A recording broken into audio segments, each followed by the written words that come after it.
Dan tidak ada dikotomi di dalam Islam itu bahwa oh ini ilmu akhirat, ini ilmu sholat, ini yang akan dipertanggungjawabkan. Tidak, ilmu-ilmu keseluruhannya juga akan dipertanggungjawabkan. Saya membaca bukunya Imam Al-Ghazali ya, terkait dengan ilmu yang bermanfaat itu ada 7. Jadi 7 kriteria ilmu itu disebut ilmu yang bermanfaat. Kalau saya tidak, kita lihat di sini. Wal ilmun nafi'u, ilmu yang bermanfaat itu yang pertama adalah ma yazidu fi khaufika minallahi ta'ala. Jadi ilmu yang bermanfaat itu adalah ilmu itu menambah rasa takutmu kepada Allah Subhanahu wa ta'ala. Yang pertama. Jadi ilmu yang bermanfaat itu adalah ilmu yang dengan ilmu itu rasa takut kita kepada Allah Subhanahu wa ta'ala itu semakin bertambah. Artinya, begitu kita memiliki ilmu yang gara-gara ilmu itu kita semakin berani kepada Allah, berarti ilmu itu tidak bermanfaat. 1. Yang kedua, wa yazidu fi basiratika bi uyubi nafsik. Ilmu yang bermanfaat itu adalah ilmu yang menambah kebijakanmu untuk mengetahui kekurangan-kekurangan dirimu. Ya, sekali lagi, menambah kebijakanmu untuk semakin mengetahui kekurangan-kekurangan dirimu. Jadi, kalau ada ilmu yang gara-gara ilmu itu kita semakin tidak tahu tentang kekurangan diri kita dan yang muncul seolah-olah kelebihan kita, itu adalah ilmu yang tidak bermanfaat. Dan karena itu ilmu itu nggak bisa dipertanggungjawabkan. Ya, saya ulang sekali lagi. Jadi ilmu yang bermanfaat kata Imam Al-Ghazali yang kedua adalah wa yazidu fi basiratika bi uyubi nafsik. Ya. Ilmu yang semakin ya ketika kamu memiliki ilmu itu bisa menambah kebijakanmu di dalam mengetahui aib-aib dirimu. Artinya ketika orang itu punya ilmu, yang dengan ilmu itu dia jadi tahu tentang bagaimana mengoreksi dirinya, jadi tahu tentang kekurangan-kekurangan dirinya, itulah ilmu yang bermanfaat. Yang kedua. Yang ketiga, wa yazidu fi ma'rifatika bi ibadati rabbika. Yang ketiga ilmu yang bermanfaat itu adalah ilmu yang menambah ma'rifatmu di dalam beribadah kepada Tuhanmu. Artinya dengan ilmu itu, makrifah kita kepada Allah Subhanahu wa ta'ala itu semakin bertambah seiring dengan bertambahnya ibadah-ibadah yang kita lakukan. Artinya, kalau kita punya ilmu, yang gara-gara ilmu itu ibadah kita semakin berkurang, berarti ilmu itu tidak bermanfaat. Berarti ilmu itu tidak bermanfaat. Ketika kita memiliki ilmu yang gara-gara ilmu itu kemudian menjadikan amal perbuatan baik kita itu mengalami defisit, pengurangan, sampai kemudian naudzubillah kita tidak melakukannya, berarti ilmu itu ilmu yang tidak bermanfaat. Ya. Yang keberapa ini? Ketiga ya. Yang keempat, wa yuqallilu min raghabatika fid dunya. Jadi ilmu yang bermanfaat itu adalah ilmu yang semakin mempersedikit kecenderunganmu kepada dunia. Ya, bukan menghilangkan kecenderungan kepada dunia, bukan. Tapi kecenderungan terhadap dunia itu tidak mendominasi. Tidak mendominasi. Itu ilmu yang bermanfaat. Jadi ketika dengan ilmu itu kecenderungan orang kepada dunia itu semakin mengecil, semakin sedikit. Kenapa? Yang berikutnya wa yazidu fi raghabatika fil akhirah.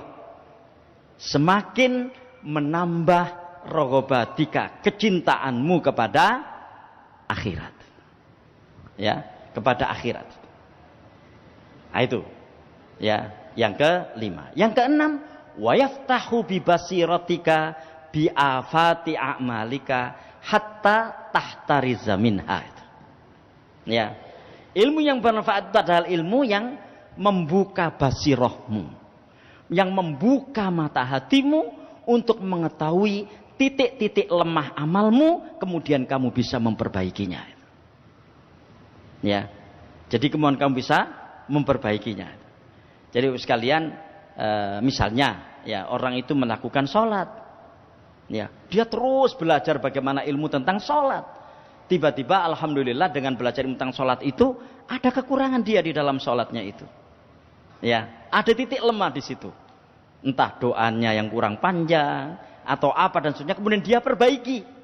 Itu ilmu yang bermanfaat. Makanya saya sering mengatakan, meskipun kita ini sudah sholat bertahun-tahun, kita tetap perlu selalu melihat sholat kita ini. Jangan-jangan ada yang masih perlu diperbaiki. Ya, terutama adalah memperbaiki kualitasnya. Itu. Dan yang terakhir, wa yutli'uka ala makayiti syaiton wa ghururuhu. Ilmu yang bermanfaat itu adalah ilmu yang menjadikan kamu tahu apa yang menjadi tipu daya setan dan godaan-godaannya.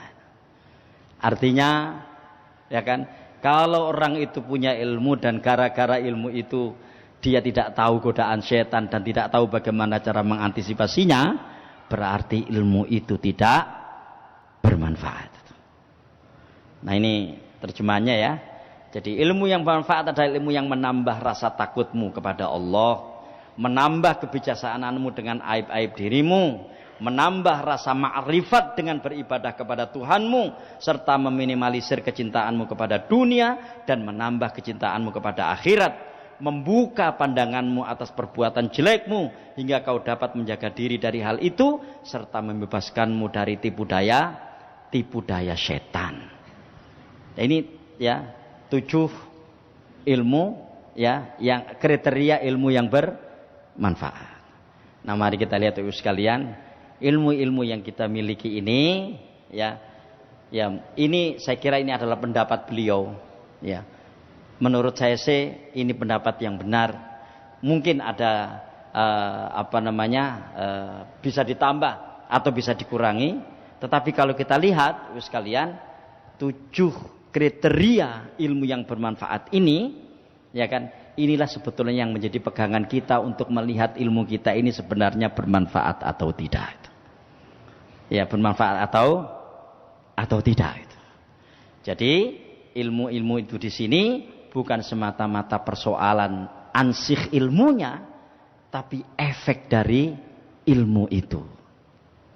Ada sebuah doa yang saya kira kita layak untuk berdoa seperti ini di dalam sholat kita, selesai sholat kita, atau dalam doa-doa kita yang lain. Karena kalau kita lihat di sini sekalian, ya, yang menentukan kebaikan seseorang itu pertama-tama itu ilmunya. Kenapa? Karena kita makhluk berakal, ya kan? Maka di dalam doa ini Rasulullah SAW mengajarkan kepada kita dalam hadis yang diriwayatkan Imam Muslim, Allahumma inni a'udzubika min ilmin la yanfa'. Ya Allah ya Tuhanku, aku berlindung kepadamu dari ilmu yang tidak bermanfaat. Wa min qalbin la yakhsha, dan dari hati yang tidak khusyuk. Wa min nafsin la tashba', dan dari jiwa yang tidak pernah merasa kenyang. Wa min da'watin la yustajabu laha. Artinya kalau kita lihat di sini, munculnya hati yang tidak khusyuk, jiwa yang tidak pernah bisa puas, doa yang tidak terkabulkan, itu akibat ilmu yang tidak bermanfaat. Karena ilmu yang bermanfaat itu, inilah nanti yang akan menghadirkan kekhusyuan hati, ya kan? Qanaahnya jiwa, dan kemudian doa-doa itu akan dikabulkan oleh Allah subhanahu wa ta'ala. Nah, Bapak sekalian, jadi kalau kita lihat, satu-satunya ilmu nanti yang akan bisa dipertanggungjawabkan di hadapan Allah subhanahu wa ta'ala, itu adalah ilmu yang bermanfaat.